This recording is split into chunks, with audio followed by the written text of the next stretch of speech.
Earlier this month, we posted a reel talking about the difference between saving and investing, and how each has its own place in your financial management.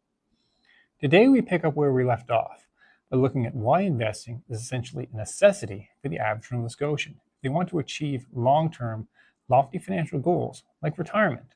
Do you want to retire one day? If the answer to that question is yes, and I'm sure for most of you it is, how do you plan to do it? Maybe you have a pension plan through your work, although the majority of Canadians don't, as stats released in 2024 showed that only around 35% of all Canadians have access to a pension at their work. So if you don't have a pension, maybe you can just save for retirement, right?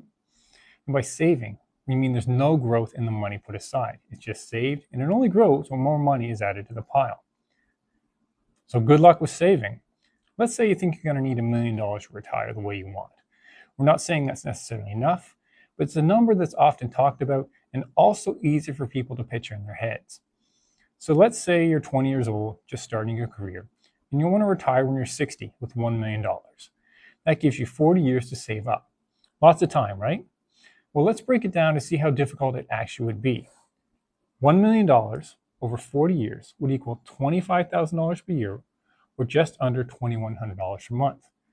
Do you have an extra $2,100 left at the end of the month you can just squirrel away for 40 years?